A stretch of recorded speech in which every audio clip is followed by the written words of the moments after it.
They told her individuality was a violation. They took her hair to fix her. But they didn't know her father was Jason Statham, and he was coming to collect a debt. The afternoon sun cast long, sterile shadows across the glass and steel campus of Northgate Preparatory Academy, a place that sold itself on prestige and Ivy League placements. For 16-year-old Maya, it was a gilded cage. She found her freedom not in its manicured lawns, but on the glowing screen of her Wacom tablet, where she brought entire worlds to life with digital paint. Her most striking feature, however, was her cascade of auburn curls, a wild, beautiful inheritance from her late mother, an artist who had taught her that true beauty was untamed. Each strand was a memory, a connection to the one person who truly understood her. She was lost in a sketch, headphones on, when a sharp tap on her shoulder made her jump. It was Mr. Peterson, the history teacher, his face apologetic. "Maya, Principal Harrison wants to see you. Now." A cold knot formed in her stomach. Principal Harrison's office was less an educator's study and more a corporate boardroom, all chrome, leather, and chillingly empty surfaces. Harrison himself, a man with a smile as polished and insincere as his expensive shoes, embodied the school's ethos: image is everything. He gestured to the chair opposite his vast desk. On the glass surface, next to a sleek laptop, sat a pair of medical-grade electric clippers. They gleamed under the recessed lighting, cold and menacing. "Maya," Harrison began, his tone smooth as silk, "we have a brand to maintain here at Northgate. Our students are our products, and our product must be flawless." He steepled his fingers. "Your hair. It's expressive, I'll grant you that. But it lacks discipline. It's not in line with the elite image we project." Maya's jaw tightened. "My hair. It's just, my hair. My mother." "Your mother is not on our board of trustees," he cut in, his smile never wavering. "Rules are rules. And appearances are paramount." Before she could process his words, he picked up the clippers. The switch clicked, and a high-frequency buzz, like a dentist's drill, filled the suffocating silence. Maya shot to her feet. "No. You can't do this." He was faster. He grabbed her arm, his grip surprisingly strong, and forced her back into the chair. "This is a non-negotiable part of your enrollment. A corrective action." The first pass was brutal. The cold metal teeth bit into her scalp, and a thick lock of auburn hair, her mother's legacy, fell silently onto the pristine white floor. Tears streamed down her face, hot and furious. She saw the principal's secretary, Ms. Albright, standing in the doorway, her hand over her mouth. Their eyes met for a fraction of a second before Ms. Albright looked away, her silence a sharp, painful betrayal. He worked with a detached, cruel efficiency. When it was over, clumps of her identity lay scattered around her. Her scalp was raw, patchy, and exposed. Harrison tossed the clippers onto the desk with a clatter. "There," he said, a note of grim satisfaction in his voice. "Now you look like you belong at Northgate." He straightened his tie. "You may call your father now." With hands that shook so violently she could barely operate her phone, Maya found his contact. "Dad." Miles away, in a minimalist downtown loft overlooking the city, Jason Statham was reviewing architectural blueprints. At 55, he moved with the same contained energy that had defined his career, every motion precise, economical, and hinting at immense power held in reserve. When his phone buzzed, he answered with a simple, "Maya." Her voice was a shattered whisper, broken by ragged sobs. "Dad, he shaved my hair. The principal, he held me down, he said it wasn't professional. Please, come." Statham didn't raise his voice. He didn't ask for details. A stillness fell over him, a terrifying calm that was far more potent than any shout. The blueprints were forgotten. He closed his eyes for a single, controlled second. When he opened them, they were like chips of ice. "I'm on my way," he said, his voice a low, gravelly promise. The drive to Northgate was a study in controlled fury. His Audi RS7, a sleek gray Predator, sliced through city traffic with lethal precision. He didn't speed recklessly, every lane change was calculated, every turn executed with an unnerving focus. He was a weapon being aimed.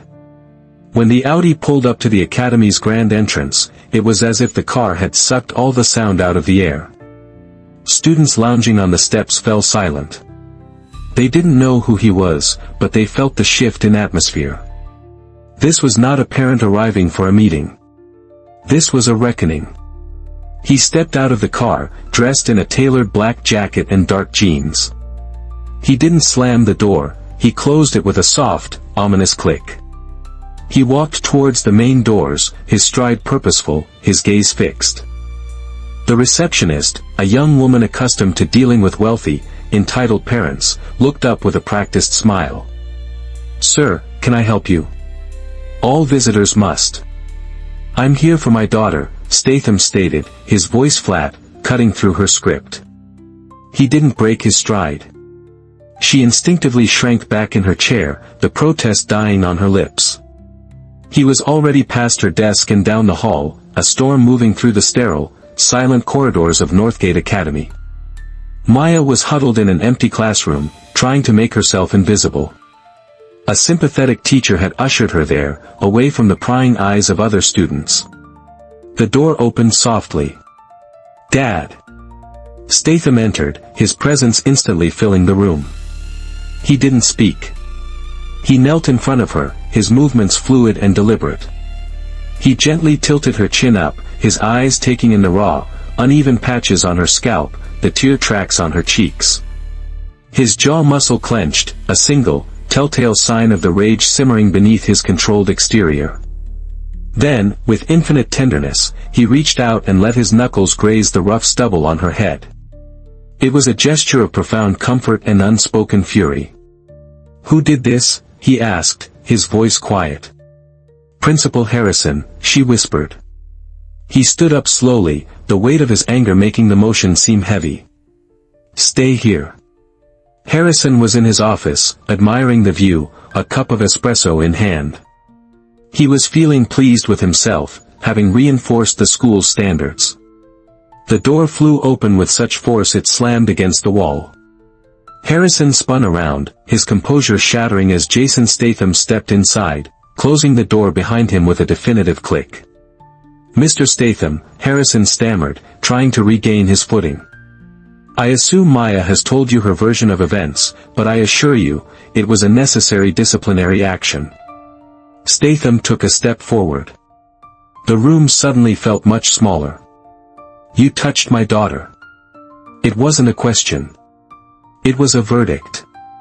"Her appearance was a flagrant violation of the student handbook, which you signed." "Explain." The single word hung in the air, heavy as a slab of granite. Harrison's bravado crumbled. "Look, I understand you're upset, but this is a professional institution. There's no need for threats. I taught special forces how to survive in environments more hostile than this office," Statham said, his voice dropping to a near whisper that was more terrifying than a roar. "I know a bully when I see one. A coward hiding behind a rulebook." He leaned over the desk, his face inches from Harrison's. "You put your hands on a child. You humiliated her. You will face the consequences." Just then, the door opened again. This time, it was the district superintendent, flanked by two grim-faced lawyers. Their arrival was too timely to be a coincidence. Someone had made a call the moment Statham's car entered the campus. Statham straightened up, turning to face them. "I'm pressing charges," he announced, his voice ringing with absolute authority. "For assault. For battery. And for the violation of my daughter's civil rights. And I've seen the online reviews. This man has a history. This isn't a disciplinary action. It's a pattern." The superintendent, pale and sweating, nodded quickly. "Mr. Statham, we will launch an immediate and thorough investigation." "No," Statham corrected him. "You'll launch an immediate removal. The investigation can follow. And just like that, it was over. Students watched in stunned silence as Principal Harrison, the man who ruled their lives with fear and condescension, was escorted out of his own office, his face a mask of disbelief and shame.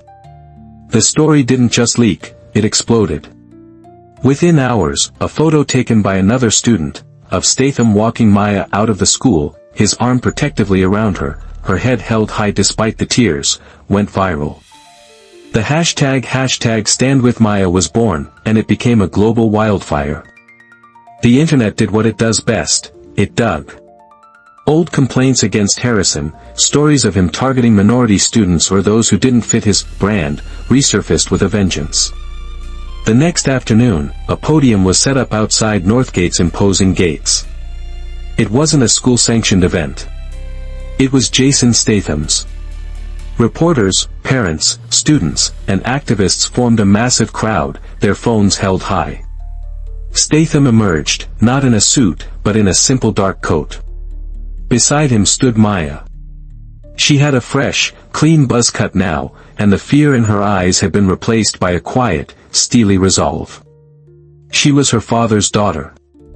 He stepped to the microphone. The crowd fell silent. "What happened in this building yesterday wasn't about a haircut," Statham began, his voice clear and amplified, carrying across the lawn. "It was about power. It was about an adult who used his authority to humiliate a child and called it discipline. It was about a system that protects bullies and silences victims." Heads nodded in the crowd. A few parents were crying softly. "I've been in situations where the rules didn't matter. But I never thought I'd see that in my daughter's school. This man didn't teach her respect. He taught her trauma." He paused, his gaze sweeping over the sea of faces. "And if you think this ends with one man losing his job, you're mistaken. This is about changing the rules he hid behind." Maya then stepped forward. The crowd held its breath. "He wanted me to be ashamed," she said, her voice trembling but strong. "But I'm not. I'm angry. And I know I'm not the only one." The applause was deafening. It was a roar of support, a collective release of frustration from countless families who had felt powerless for too long. That evening, the story led every national news broadcast. The image of the action star standing not as a celebrity, but as a father defending his child, resonated deeply. He wasn't just fighting for Maya, he was fighting for every kid who had ever been made to feel small. The battle had just begun. The school district, desperate to contain the PR nightmare, immediately offered a substantial settlement. The offer was delivered to a sleek, downtown law firm. It was rejected before the courier had even left the lobby. Jason Statham wasn't interested in money. He was interested in a precedent. And for that, he had called in the best. Eleanor Vance was a human rights attorney with a reputation for dismantling corrupt institutions. Sharp, relentless, and brilliant, she had a history with Statham from a life he no longer lived. He had once pulled her out of a hostile situation in a foreign country, no questions asked. Now, she was returning the favor. "They're scared, Jason," she said, sliding a file across a polished mahogany table. "They want this to go away. We're not going to let it." Her team of investigators, funded by Statham, bypassed the district's internal review and conducted their own. They interviewed dozens of former students and teachers. The picture that emerged was damning. Harrison's brand management was a coded term for systematic discrimination. He disproportionately punished black students for unprofessional hairstyles, Latino students for speaking Spanish, and any student whose self-expression didn't fit his narrow, Eurocentric mold. Maya wasn't an anomaly, she was just the one whose father had the power to fight back. "This isn't just a lawsuit against Harrison," Eleanor declared in a press conference that sent fresh shockwaves through the media. "This is a civil rights lawsuit against Northgate Preparatory Academy and the entire school district for fostering a culture of discrimination and psychological abuse." The fight shifted from a personal vendetta to a landmark legal battle. They had depositions, statistical evidence, and heartbreaking testimonies. One former student, now in college, tearfully recounted how Harrison had forced him to cut his dreadlocks, telling him he'd never get a job looking like that. Another described being suspended for wearing a traditional headscarf that wasn't part of the school's uniform aesthetic. The alliance between the determined father and the brilliant lawyer was unstoppable. Statham provided the resources and the unshakable will. Vance provided the legal strategy and the righteous fury of a seasoned warrior for justice. They weren't just seeking damages, they were demanding systemic change, a complete overhaul of the district's policies, and the establishment of an independent oversight committee to ensure this could never happen again. The district was no longer facing a celebrity's anger, it was facing a revolution. The pressure was immense. Faced with a mountain of irrefutable evidence and a public that was firmly on Maya's side, the school board capitulated. In a historic vote, they didn't just fire Harrison, they rewrote their entire code of conduct. The new policies, drafted with input from Eleanor Vance's team, explicitly banned any form of discrimination based on race, ethnicity, or hairstyle, citing what was now being called the Maya Clause. When Maya returned to Northgate, she wasn't just a student. She was a symbol. Students clapped as she walked down the hall, teachers who had once been silent now met her gaze with respect. She was unanimously elected as the first chair of the new student-led oversight committee. But Statham and Maya's work was far from over. They launched the Maya Initiative, a non-profit foundation dedicated to providing legal aid to students facing discrimination and abuse within the education system. Their motto was simple: respect before rules. The story culminated 2 months later. Maya Statham, no longer a victim but a global advocate, stood at a podium at the United Nations Youth Assembly in New York. Her voice, clear and confident, echoed through the chamber. "They tried to shave away my identity," she said, her buzz cut having grown into a short, stylish crop that she wore with pride. "They thought silence was a sign of control. But they were wrong. My voice, and the voices of thousands like me, only became louder. We don't need to change who we are. The world needs to change how it sees us." The hall erupted in a standing ovation. Back home, watching the broadcast, Jason Statham allowed himself a small, proud smile. He had fought battles all over the world, but this one, the one for his daughter, was the only one that had truly changed it. Maya found her power, and now, thousands of other kids are finding theirs. Share your story in the comments below, and let's build a stronger community founded on respect. Comment with respect. Subscribe to see how the Maya Initiative continues the fight.